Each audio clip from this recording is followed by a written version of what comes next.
मयूरभंज जिला रायरंगपुर में मर्मन्तुद सड़क दुर्घटना पियाज बोझे ट्रक जलिजा जड़े मृत और 2 जन गुरुतर भाव आहत होती। गतकाली विलंबित राति 49 नंबर जातीय राजपथ बिशोई थाना अधीन तुमुरुडीहा छक निकट में ट्राक्टर और पियाज बोझे ट्रक सामना सामनी धक्का होता फल पियाज बोझी ट्रकटी जली उठिला। दुर्घटन ट्राक्टर जड़े श्रमिक मृत्यु होता बेले ट्रक ड्राइवर और हेल्पर गुरुतर भाव आहत होती। मृत श्रमिक जनक होउचंती नुआगाँर पप्पू महांत। समस्त रायरंगपुर मेडिकल भर्ती करा जायछि। घटनास्थल में बिशोई पुलिस पहुंची अधिक तदंत जारी रखी। सामना सामनी धक्का होता ट्राक्टर एवं ट्रक एवं ट्राक्टर जे रही हेल्पर सी मृत्युवरण करछंती। घटनास्थल में जहाँ जनापड़ी पियाज बोझी ट्राक्टरटी संपूर्ण भाव जली पाउंश हो जाइछि।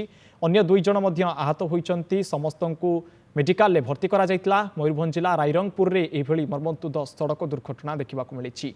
पियाज बोझे ट्रक जलिजा जड़े मृत और 2 जन गुरुतर भाव आहत होती। ए संक्रांत अधिक आलोचना करबा आम सहित फोन लाइन में जोड़ी होती करंजिया प्रतिनिधि संतोष महंत। संतोष के भाव एक अभावन घटना घटीगला जड़े मृत्युवरण करछंती। अलौकिक निश्चित भाव में देखु ये हूँ रायरंगपुर सब डिविजन घटना 49 नंबर जातीय राजपथ और बिशोई थाना डुमुडीहा छक निकट में दुर्घटना घटी विलंबित राति घटी। गोटे ट्राक्टर सहित ट्रक पियाज बोझे ट्रक धक्का होती जहाँफल पियाज बोझे ट्रक ओलटी पड़ी से निआ लगी। तेज दुर्घटन ट्राक्टर जड़े श्रमिक मृत्युवरण कर खबर आम पाखे रही।